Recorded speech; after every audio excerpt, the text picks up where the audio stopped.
કામગીરીને લઈને પણ અનેક સવાલો ઉદ્ભવી રહ્યા છે। ત્યારે અનેક સવાલો થઈ રહ્યા છે કે આખરે શહેરીજનોની સમસ્યા કોણ સાંભળશે તેવા અનેક સવાલ ઉદ્ભવી રહ્યા છે, કારણ કે તે લોકોને પારાવાર મુશ્કેલીનો સામનો કરવો પડી રહ્યો છે અને માત્ર મોટી મોટી વાતો જ કેમ કરવામાં આવતી હોય છે, કામગીરી શા માટે નથી કરવામાં આવતી। દર વર્ષે ચોમાસામાં આ જ પ્રકારની પરિસ્થિતિનું નિર્માણ થાય છે, ત્યારે શું અધિકારીઓને પાણી નથી દેખાતું તેવા સવાલ ઉદ્ભવી રહ્યા છે, કારણ કે ઠેર ઠેર પાણી ભરાઈ ગયા છે અને કોઈ પણ પ્રકારના નિકાલની કામગીરી કરવામાં નથી આવી।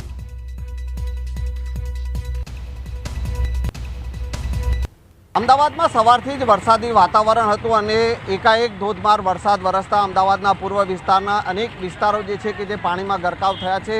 હાલ હું એ દ્રશ્ય આપને બતાવીશ કે આ ઓઢવ વિસ્તારનો મનુ સાહેબની ચાલીનો આ વિસ્તાર છે અને જીઆઈડીસી તરફ જતો આ રોડ છે અને થોડા સમય પહેલાં જે ધોધમાર વરસાદ વરસ્યો અને તેના કારણે આ વિસ્તાર પાણીમાં ગરકાવ થઈ ગયો છે। જ્યારે પણ વરસાદ પડે છે અને આ જ પ્રકારની સ્થિતિનું નિર્માણ અહીંયા થાય છે અને કલાકો સુધી આ પાણી જે છે તે ઓસરતા નથી અને અત્યારે પણ આ સ્થિતિ અત્યારે અહીંયા જોવા મળી રહી છે। જે લોકો અહીંયા રહેતા હોય છે તેઓએ આ પાણીમાંથી જ પસાર થઈને આવવાની ફરજ પડી રહી છે, અવર જવર કરવાની ફરજ પડી રહી છે। રાહદારીઓ હોય, વાહન ચાલકો હોય, તમામ લોકો જે છે તે આ જ પ્રકારે પાણીમાં પસાર થઈને અવર જવર કરવાની ફરજ પડતી હોય છે। પાણીના નિકાલની કોઈ પણ પ્રકારની વ્યવસ્થા નથી અને અમદાવાદ મ્યુનિસિપલ કોર્પોરેશનનો પ્રી મોન્સૂન પ્લાન જ્યારે પણ વરસાદ પડે છે અને નજીવો વરસાદ પડે છે ત્યારે આ જ પ્રકારે પ્રી મોન્સૂન પ્લાન ધોવાઈ જતો નજરે પડે છે। કેમેરામેન પંકજ મકવાણા સાથે સંજય ટાંક, ન્યૂઝ 18 ગુજરાતી, ઓઢવ। અમદાવાદમાં કેટલાક વિસ્તારોને બાદ કરતા વરસાદે વિરામ લીધો છે, છતાં ઘણા વિસ્તારો હજુ પણ જળબંબાકાર છે। ગઈકાલે પડેલા ભારે વરસાદના પાણી હજુ પણ ઘણા ભાગોમાં ઓસર્યા નથી। ઓઢવ સર્કલ રિંગ રોડ પર જબરદસ્ત જળભરાવને કારણે ભારે ટ્રાફિક જામ જોવા મળ્યો। રોડ પર પાણી હોવાથી 1 કલાકથી વાહનો ફસાયા છે। તો અમદાવાદના ઓઢવ વિસ્તારના દ્રશ્યો સામે આવ્યા છે કે જ્યાં સતત વરસાદ વરસવાને કારણે ઠેર ઠેર પાણી ભરાઈ ગયા છે। પાણી નિકાલની કોઈપણ પ્રકારની વ્યવસ્થા જોવા નથી મળી રહી, તેના કારણે ટ્રાફિક જામના દ્રશ્યો પણ સર્જાયા છે, તો વાહન ચાલકોને વાહન હંકારવામાં પણ મુશ્કેલીનો સામનો કરવો પડી રહ્યો છે। અમદાવાદમાં સતત બીજા દિવસે અનેક વિસ્તારો જળબંબાકાર થયા છે। નિકોલ પાસેના મધુમાલતી આવાસ હજુ પાણીમાં ગરકાવ થયો છે, તો મધુમાલતી આવાસમાં ઘૂંટણસમાં પાણી ભરાઈ ગયા છે। વરસાદના વિરામ બાદ પણ પાણી ઓસર્યા નથી અને હજુ પણ પાણી ભરાયેલા જોવા મળતા સ્થાનિકોને હાલાકીનો સામનો કરવો પડી રહ્યો છે।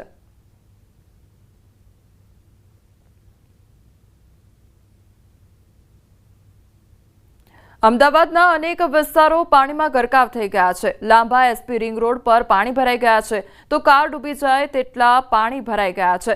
તો સતત વરસાદ વરસવાને કારણે ઠેર ઠેર પાણી ભરાઈ ગયા છે, ત્યારે આ દ્રશ્યો પણ સામે આવ્યા છે કે જ્યાં કાર ડૂબી ગઈ હોય તે પ્રકારની પરિસ્થિતિનું નિર્માણ થયું છે, કારણ કે રોડ રસ્તા પર એટલા પાણી ભરાઈ ગયા છે, વાહન ચાલકોને વાહન હંકારવામાં પણ મુશ્કેલીનો સામનો કરવો પડી રહ્યો છે।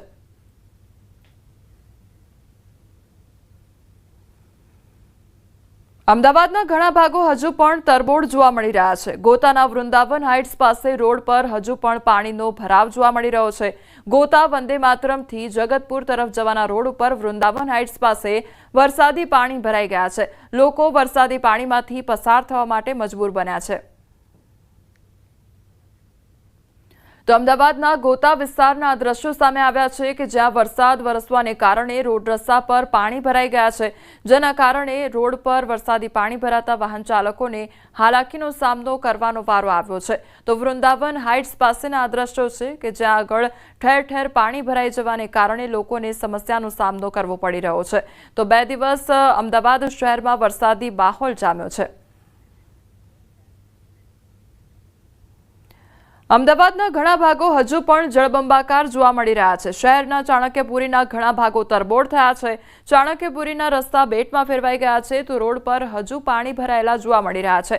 વાહન ચાલકોને ભારે હાલાકી થઈ રહી છે। વર્ષોથી અહીં પાણી ભરાવાની સમસ્યા છે, તો ICIA ભવનની બાજુમાં જ જળભરાવની સમસ્યા સર્જાઈ છે।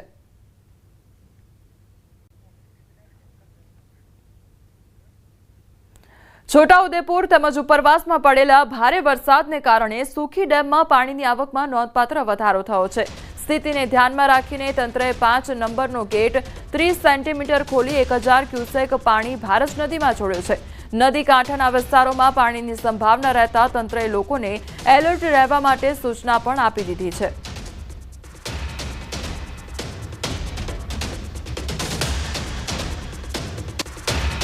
ઉત્તર ગુજરાતની જીવાદોરી સમાન ધરોઈ ડેમમાં વરસાદી પાણીની સારી એવી આવક નોંધાઈ છે.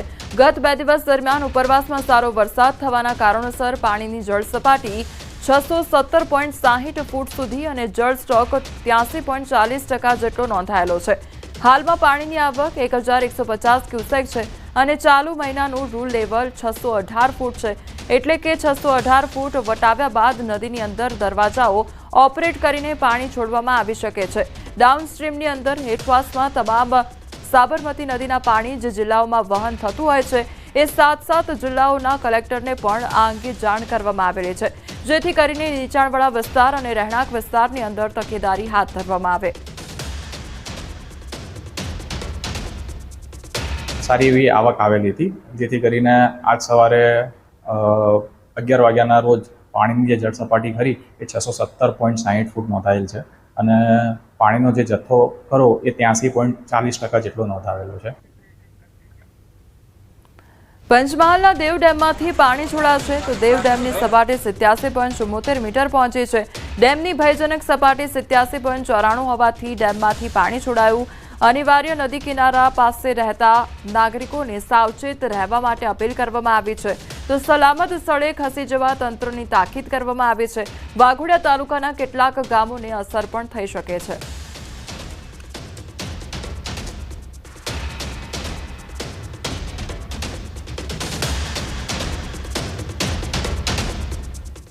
વડોદરાનું આજવા સરોવર ફરી એકવાર છલોછલ ભરાઈ ગયો છે. આજવા સરોવરની સપાટી 211.52 ફૂટે પહોંચી છે. આજવા સરોવરમાંથી વિશ્વામિત્રી નદીમાં 1000 ક્યુસેક પાણી છોડવામાં આવી રહ્યું છે.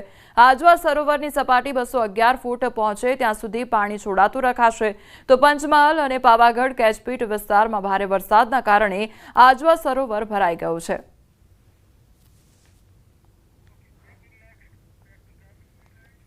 બાવળા તાલુકાના ઢેઢાલ ગામમાં ધોધમાર વરસાદ ખાબક્યો છે. વરસાદ વરસતા ગ્રામજનોએ ભારે હાલાકીનો સામનો કરવાનો વારો આવ્યો છે.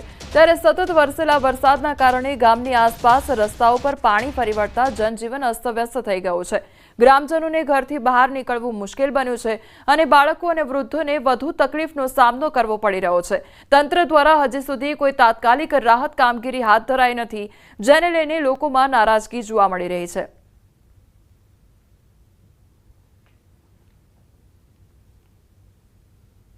ખેડા મહેમદાવાદના કેશરા ગામમાં વરસાદના પાણી ફરી વળ્યા છે અને કેશરા ગામમાં રોડ પરથી ગામમાં જવાના રસ્તા પર ઢીચણસમાં પાણી ભરાઈ ગયા છે.